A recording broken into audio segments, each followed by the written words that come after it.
Bom dia, boa tarde, boa noite. Então, continuando aí nos nossos capítulos sobre núcleo, essa é a nossa última parte.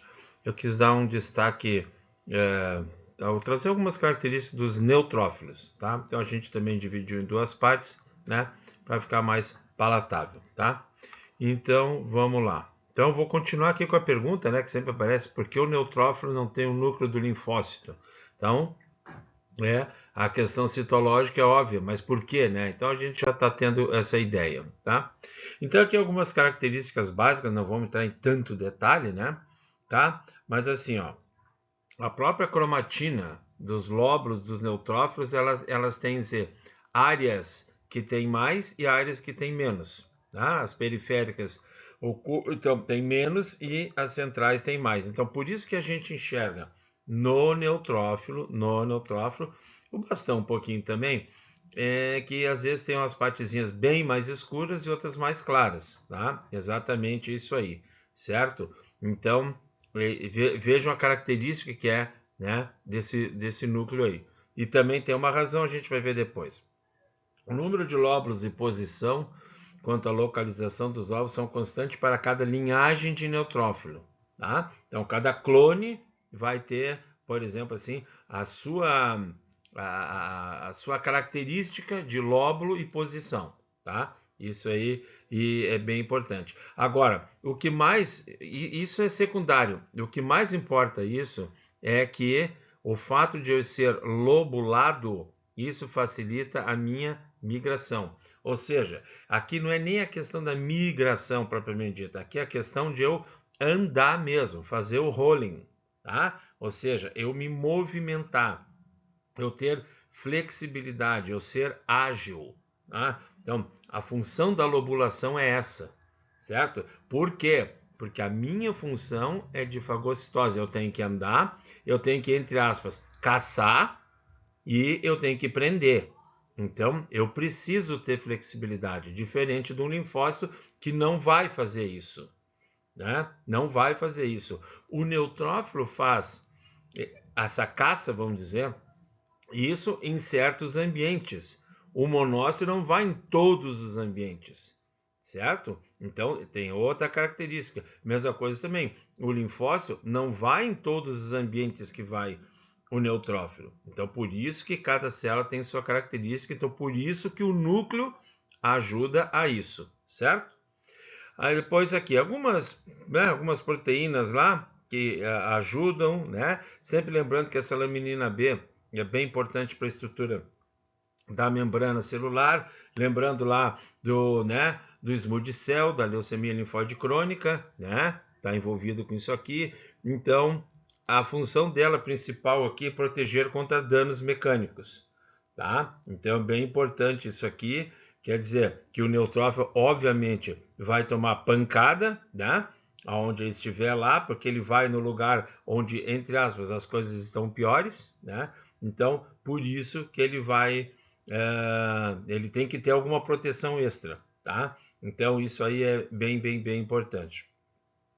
E depois, essa questão dos microtúbulos, né? Mantê-los, vamos dizer assim, intactos, é uma coisa importante, porque aí o núcleo o que? Vai ficar, vamos dizer assim, naquela formatação que ele está, para que a célula possa exercer a sua função e inicialmente poder seria esse o termo, se deslocar, tá? Então por isso que eu preciso uma estrutura auxiliar do núcleo intacta e boa, certo? E então, assim, por que, que a célula se segmenta? Por que, que o neutrófilo fica segmentado? Primeiro, para ficar mais flexível, tá? Isso aí a gente já viu, tranquilo, né? Depois, na rápida migração da célula e passagem por espaços endoteliais. Isso aqui é super importante. Fazer o rolling, tá? Todo mundo faz. Agora, eu passar nessas fenestrações das células endoteliais, eu preciso estar com uma estrutura nuclear, membrana muito boa, para que o núcleo possa me ajudar, certo? Para que eu possa conseguir fazer isso. Então, para isso, eu tenho que estar com a cromatina organizada, certo? Eu tenho que estar, o núcleo tem que apresentar certas características primeiro para eu lobular, e segundo, para ele me ajudar, porque também não adianta nada ele ser lobulado e ele não ajudar na flexibilidade das células, tá? Então, isso aí é outra característica das células, tá? A formação dos nets, tá? Também bem importante. Quando eu vou jogar lá a minha redezinha, né, de DNA, então isso aí também o núcleo tem que estar em tem que ter certas características e estar pronto para tais coisas para mim poder fazer o net, senão eu não faço o net também, tá? Então isso aí tem que ficar bem claro.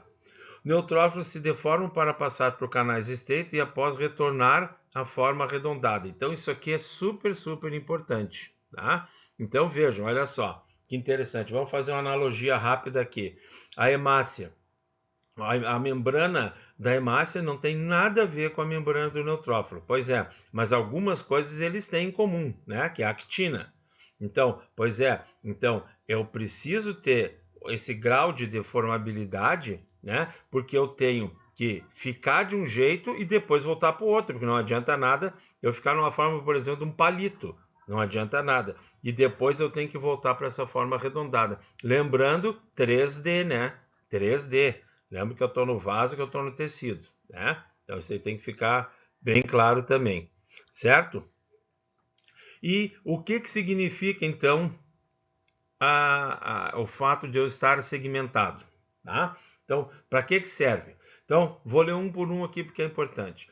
O núcleo acompanha a deformidade da célula e é dependente de quantidades de certas substâncias lá que ajudam na membrana, tá? Então, isso é uma coisa.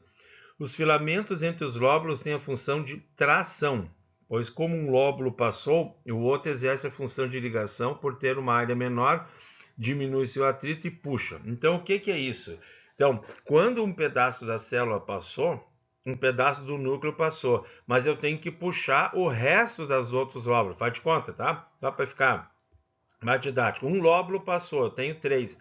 Tá? Então, aquela corrente, aquela ponte, aquilo que me liga, aquilo tem que estar numa constituição tal que eu possa puxar, é atração física, eu posso puxar, ele vai trazer o outro lóbulo e quando eu chegar do outro lado, que a minha célula vai voltar ao normal, esses lóbulos, primeiro, não podem arrebentar, certo? Eles não podem arrebentar, e o núcleo tem que, vamos dizer assim, se manter como ele estava, né? Porque senão não adianta nada ele mudar, ele ficar redondo, ele ficar uma bola, porque estragou a célula, tá? Então isso aí é que tem que ficar bem claro. Por que o lóbulo, né? Por que a célula tem lóbulo, certo? Então o lóbulo é uma função de tração e, em segundo plano, de maleabilidade da célula, tá? Depois, a lobulação começa no mielócito, isso aí já é conhecido. O bastão do bastão para trás a deformidade é cada vez menor. Óbvio, né? Mielócito não vai fazer o que um neutrófilo faz, um meta não vai fazer, né? Então, por tudo isso que a gente está vendo, isso fica bem óbvio, né? E uma característica aqui, Pelger, que de vez em quando aparece para a gente, migram e se deformam menos comparado aos neutrófilos não Pelger, tá? Então, quer dizer, e aí o Pelger homozigótico, que é bem raro de aparecer, quer dizer, as células são todas redondinhas, o núcleo é todo redondinho, não tem aqueles dois lóbulos românticos, né? Ele é redondo. E aí, como é que funciona isso? Certo? Então, isso aí é bem importante da gente guardar, né? Tá? E por fim, então, certo? Significado, então, da segmentação. A perda e a consequente redução de laminina nos neutrófilos também é um auxiliar na apoptose. Vejam, quando eu tiver na hora, né, de morrer, vamos falar bem assim, então agora entram em jogo outras substâncias, certo? Outras proteínas, então vão fazer o quê? Ó, a partir de agora vai mudar para ti, tá? Então tu vai ter que a estrutura vai mudar, até porque o meu núcleo agora vai ficar bem pequenininho, tá? E todo ele em bolinhas, né? Que é a apoptose. Mas por que a gente não vê isso no hemograma? Porque isso está acontecendo lá no baço. Então nós não vamos ver isso no hemograma. Só em quem tiver mielodisplasia, leucemia, alguma coisa assim. No fisiológico é quase que impossível, né? Olha que isso é difícil falar essa palavra em hematologia. Então, por quê? Porque isso vai acontecer lá no baço, certo? E neutrófilos mais jovens são menos deformáveis que os que já estão andando. Isso é uma questão óbvia, né? Tá? A célula, entre aspas, ela tem que se adaptar àquele meio onde ela anda, para ela aprender, entre aspas, né? E conseguir trabalhar as coisas de dentro da célula, o ambiente extracelular, até a célula se ajustar, né? E ela aprender, então, a usar o núcleo a seu favor, né? Então, essa aqui é a ideia dessa parte, tá bom? Obrigado aí, e agora vamos para a segunda.